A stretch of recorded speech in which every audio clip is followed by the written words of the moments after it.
This is a great day. We're starting a new cafe call with Loyola Lovis. Many of you know her from our homeschool conference, teaching you on amazing stuff like time management. Hello, who loved that one?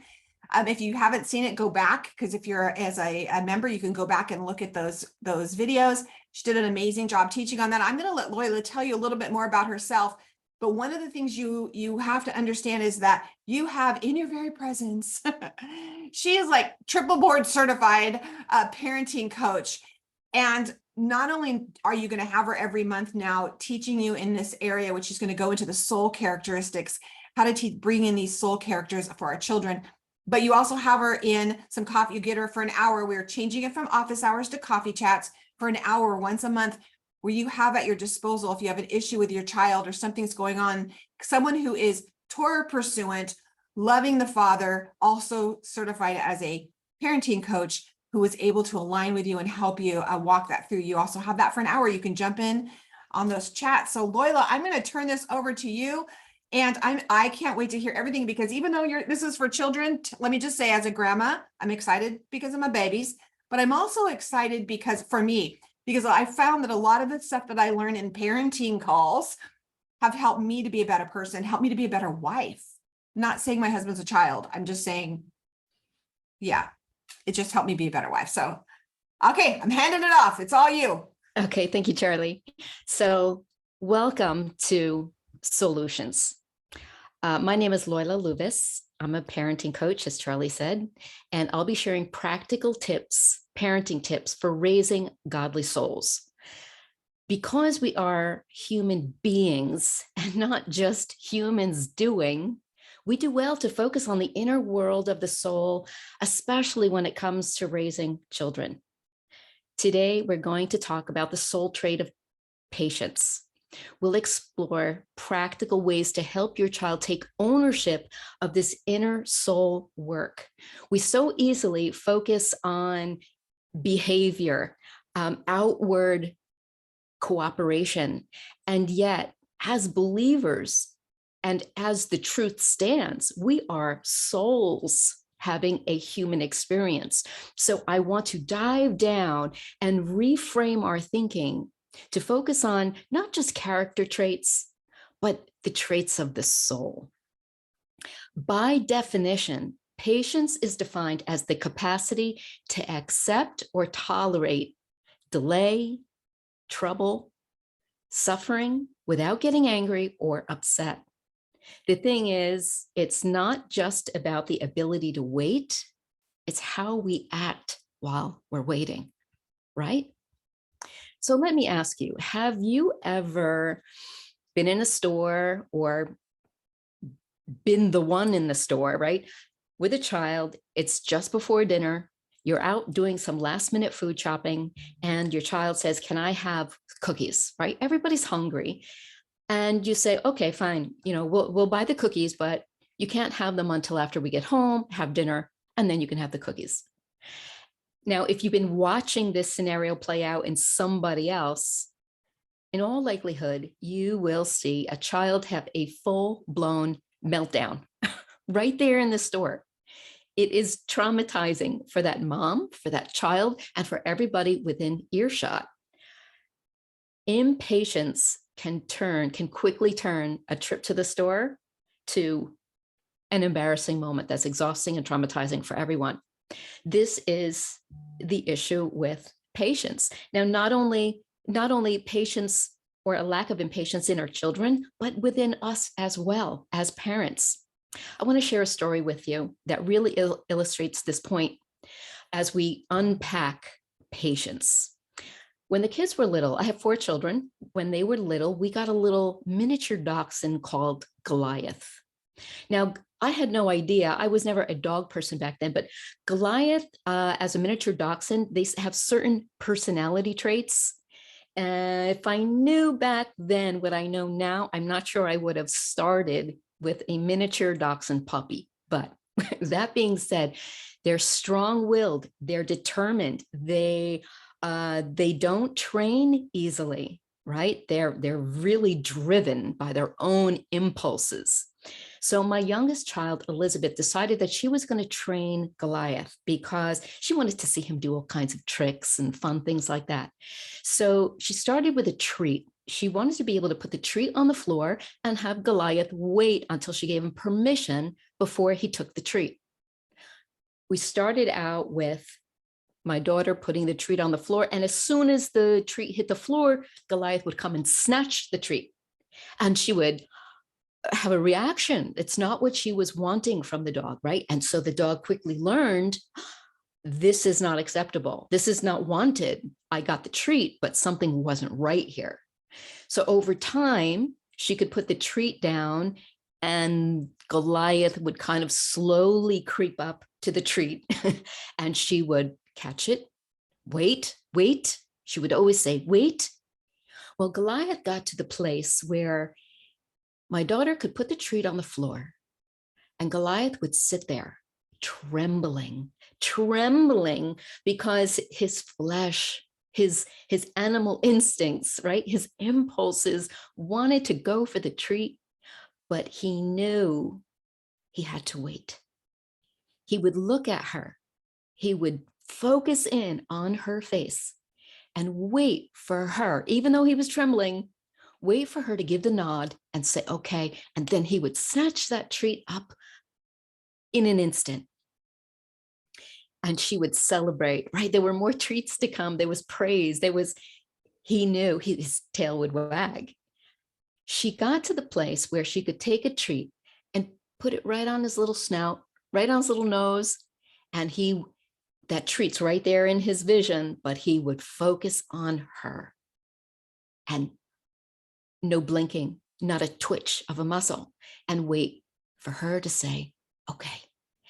He would tip his nose and grab the treat right off of his nose. And boy, did they have so much fun with that. The point being is, if a little stubborn miniature dachshund shepherd animal can learn how to control his impulses and wait for permission, show patience, if a little animal can do that, we know us as humans, as more elevated design, we can learn patience. We can practice it. There are things we can do to develop the soul trait of patience. So what can you do to teach and practice the soul trait of patience with your child? I love visuals. I love visuals because it helps us remember lots of concepts easily. So here we've got a carrot, right? I want you to think about the carrot. In front of a horse, they will dangle, right? In the old days, they would dangle a carrot to have the horse keep going forward because he wants the carrot. Well, when children are little, they don't have the emotional intelligence to realize, gee, patience is good for me. It's going to help me in my life. This is a godly soul trait that, I just really need to. They don't have any of that. Their little brains are immature, undeveloped. They're still dealing with natural impulses, and that's fine for now. We can actually use that, right? So we have to dangle. Okay, what's the carrot? To help a child even want to develop patience, because developing patience is painful. It's hard and it hurts. People used to ask me, how did you homeschool 4 kids? Like, I don't have the patience for that. And I would say, I didn't start with patience. I developed patience along the way. Can you say that? Can you say that? Can you relate to this concept of not starting with patience, but circumstances mold and build and create patience? That's one question. The other question is, can you see how your own level of patience has an impact on your child's ability to be patient? Do you see any connection there? Because indeed, there is a connection. So what's the carrot, right? This is the question that must be answered in order to have success as you focus on developing patience as a soul trait or helping your child to even want to develop it, because you'll have a lot more success when your child is on board with your desires as well. So the carrot for a child to help them even see the value of patience is by tapping into their dream. Let me explain what I mean by that. Everybody has dreams about what they want to do in the world, what they want to accomplish, who they want to be, how they're going to leave a footprint in the world. What are they bringing to the table? And it doesn't matter whether a child is 2 years old or 13, 14, 15, a teenager.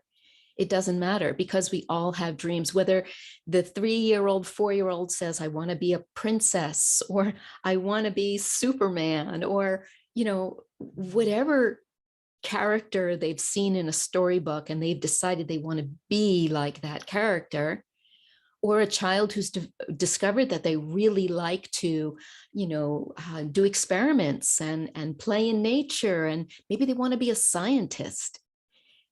As long as you could tap into their dream, you can find a way to show them how, if they want to do that years later, if they want to be that as an adult to make a living, however that conversation goes for you, there's always going to be friction points along the way. There's always going to be hard times that you have to press through.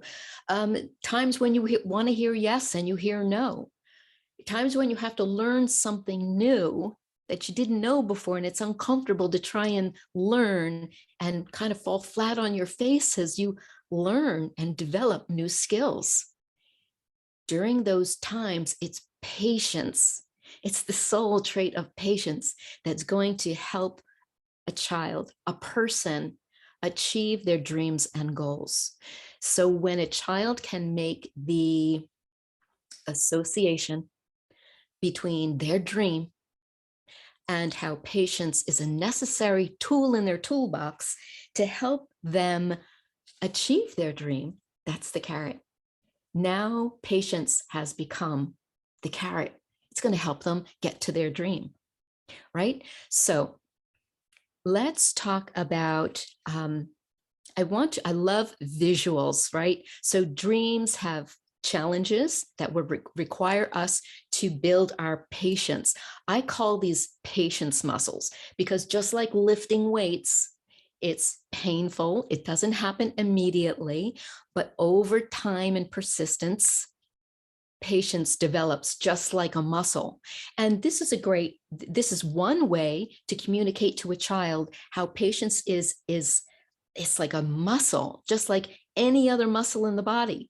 You can lift a weight and show the muscles if you have muscles, or they can lift the weight and you can say, giving them a visual, patience is a muscle just like the physical muscles in your body, and we have to train them just like we train the body.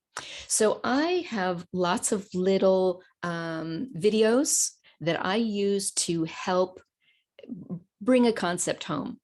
I was teaching on the concept of whining, and I have a little visual, a little video, 1-minute video that I'd like to share with you, because we talk about patience in this little video. So I'm going to share my screen with you for 1 minute.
Oop. Okay, so there you have it. There is our concept of building those patience muscles, right?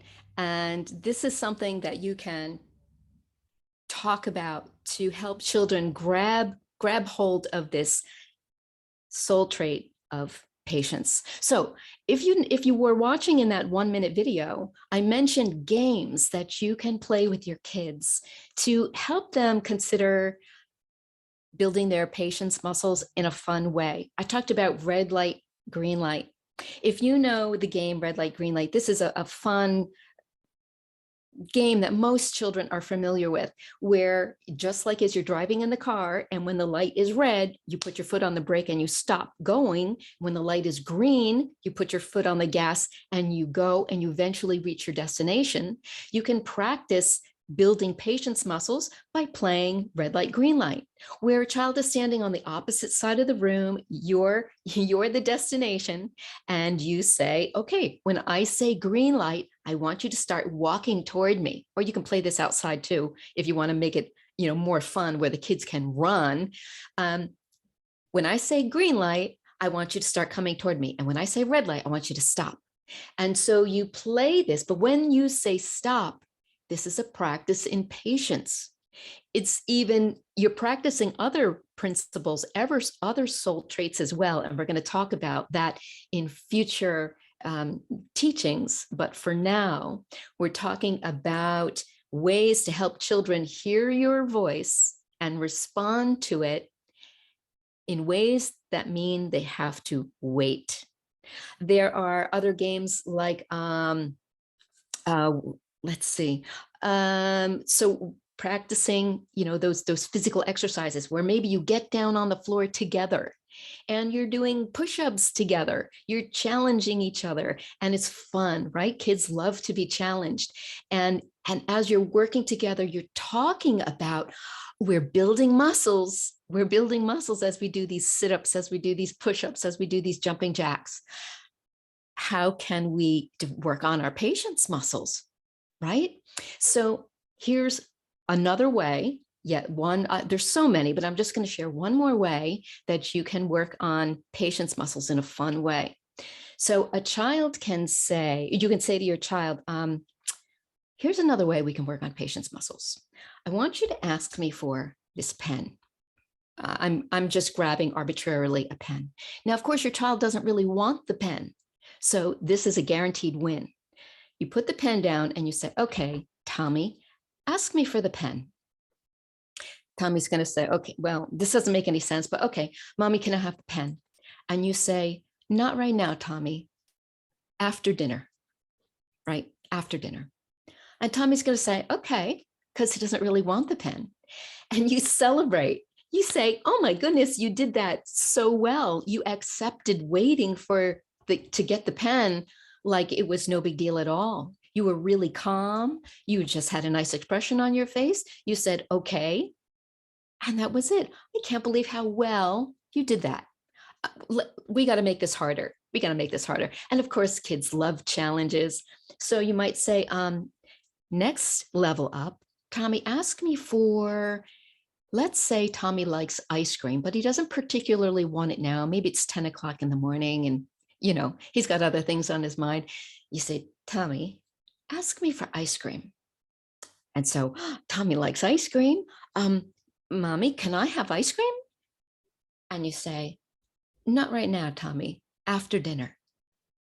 And although he's going to be a little disappointed, he's really going to be like, okay, because he doesn't really want the ice cream right now. And again, you celebrate him, you high five, whatever his love language is, you can really mix that into your praise, because we're creating a neural connection. We're creating a neural pathway of endorphins as we celebrate in this fun, playful way of how your child knows exactly what to do when being told to wait. They're manifesting it. They're doing it.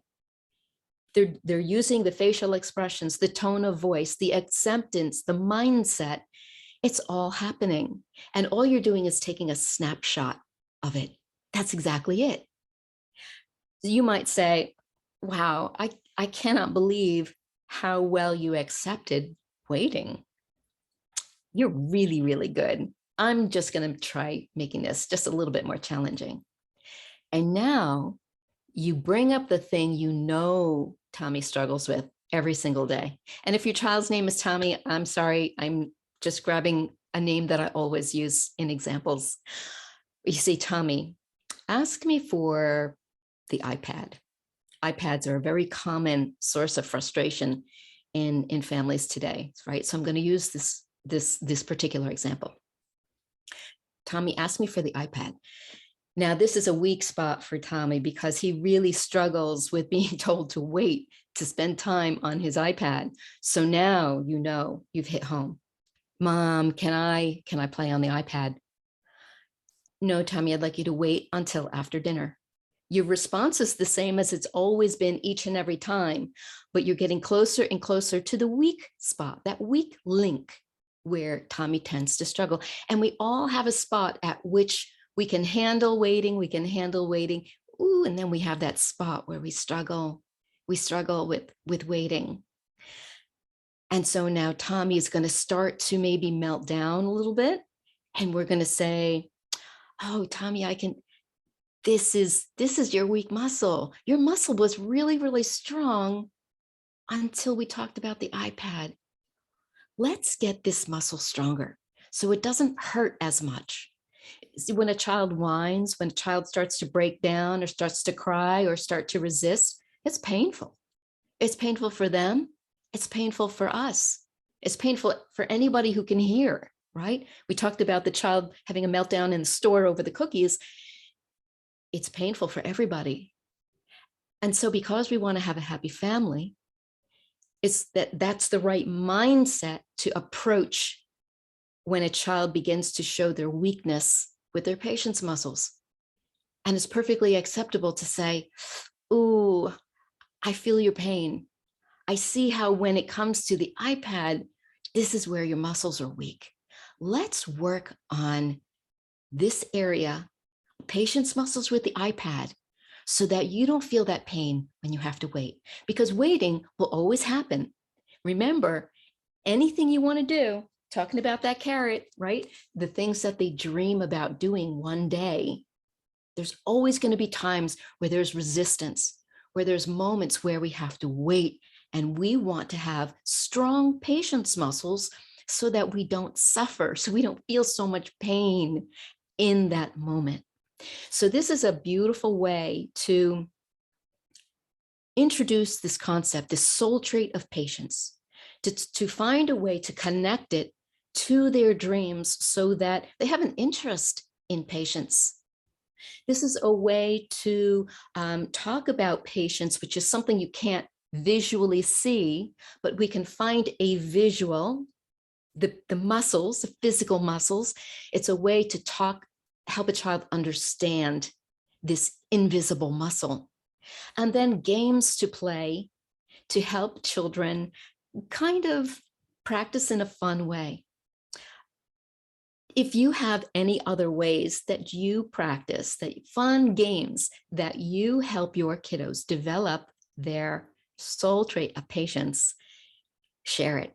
Share with us, because you can never have too many tools in your toolbox, and having lots of tools to choose from means that you are ready in the moment. If one tool isn't working for you that day, you pull out another tool.